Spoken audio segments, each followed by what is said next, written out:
All right, let's talk about one of the absolute gold mines in the UPSC psychology syllabus, human memory. This isn't just another chapter. It's a high-yield area that shows up on the exam again and again.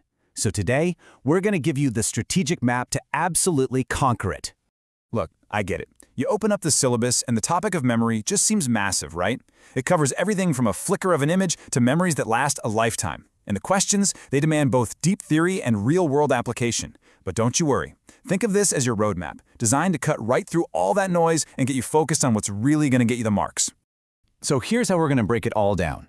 First, we'll look at the basic blueprints of memory. Then, we'll see how information actually gets in, and importantly, why it sometimes gets lost.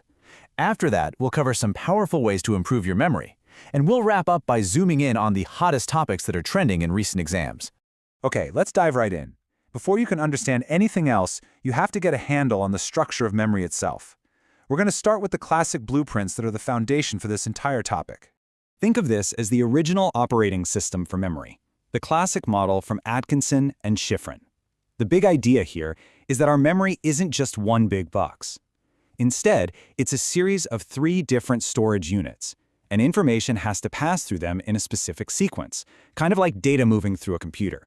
So what does that journey look like? Well, information first hits our sensory memory. It's like a fleeting image or an echo, gone in less than a second. But if you pay attention, it gets promoted to short-term memory, which is like a temporary holding pen. Now here's the key.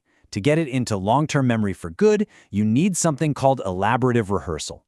That means actively thinking about it and connecting it to what you already know. And this is exactly why this model is non-negotiable. I mean, look at this question from 2019. It's asking you to directly evaluate this cornerstone theory. You have to know its strengths, its weaknesses, the whole shebang. But, of course, psychology doesn't stand still.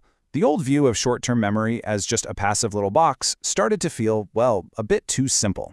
So, along came Badley and Hitch with an upgrade, working memory. This isn't a storage closet, it's a busy, active mental workbench where you're constantly juggling and manipulating information. So what's on this workbench? Well, it has specialized tools. The phonological loop is like your inner voice, repeating a phone number to yourself. The visuospatial sketchpad is your mind's eye, letting you picture a map in your head. And running the whole show is the central executive. It's the manager, deciding what to pay attention to. And just look at how this is being tested. This question is from 2024. Notice how it's not just asking about memory in general. It's specifically targeting the components of working memory. This is a massive clue, a huge signpost telling you where the exam's focus is shifting. All right, so we've got the architecture down. We know the different stores, but how does information actually get checked in? Well, the secret isn't about how long you stare at a page, it's all about how you process it. This is the levels of processing theory, and honestly, it's a real game changer.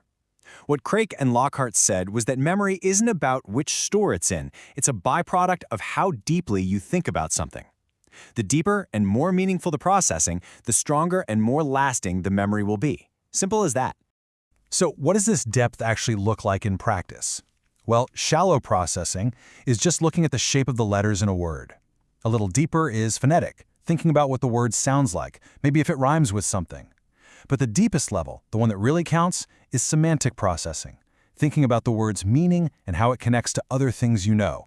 That's what creates a super strong memory. And here we go again, proof from the 2022 paper. The exam isn't just asking for a definition. It wants you to apply the concept to explain why some people just seem to have better memories than others. The answer? It often comes down to their depth of processing. Of course, memory isn't just about what we manage to keep. It's also about what we lose. And for the exam, understanding the mechanics of forgetting is every bit as important as understanding remembering. So, a huge reason we forget is something called interference. It's basically when memories get mixed up or tangled with each other. Proactive interference is when old information gets in the way of new stuff, like when it's January and you keep writing last year's date. Retroactive is the opposite. New information makes you forget the old, like when you learn a new password and suddenly can't remember the old one for the life of you. Then you have the more traumatic types of forgetting, like amnesia. And the distinction here is absolutely crucial. Anterograde amnesia is when you can't form new memories after an injury. Retrograde amnesia is when you lose memories from before the injury. Two very different things. And as this 2017 question shows, knowing these core distinctions is fundamental. The examiners expect you to know not just that we forget, but the specific scientific reasons and classifications for why it happens. Okay, let's move on to the masterclass section. We've gone through the theory. Now let's talk about how you can actively use this knowledge, not just to improve your own memory, but to nail those tricky application questions on the exam. These are your practical tools, your memory hacks. Mnemonic techniques are just strategies to help you remember. You probably already used chunking when you group phone numbers. The method of loci, or memory palace, is about placing things you need to remember in a familiar mental location. And of course, there are acronyms, using the first letter of each item to create a new word. And would you look at this, from just 2023. This stuff isn't just a collection of handy study tips, it is a direct exam question. UPSC wants to know if you can actually explain the science behind why these strategies work. Now, this is a really important point. Our memory does not work like a video camera just replaying the past. Instead, it reconstructs it. It actively fills in the gaps using our existing knowledge and beliefs, our schemas.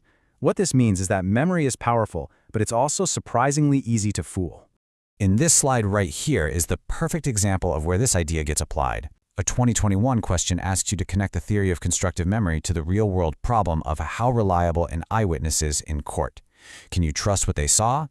Well, your answer has to be based on understanding that memory is a reconstruction, not a perfect recording. Okay, let's bring it all home. We've analyzed the recent exam papers, and now we're going to give you a quick strategic briefing on what topics are hot and what you absolutely need to focus on. Please pay close attention to this one. The focus on working memory, especially with that 2024 question, is a major signal. It tells us you have to know Baddeley's model in detail, its components, its functions, the evidence. It has officially become a hot topic. The second big trend is application. The examiners are clearly moving beyond just asking for definitions.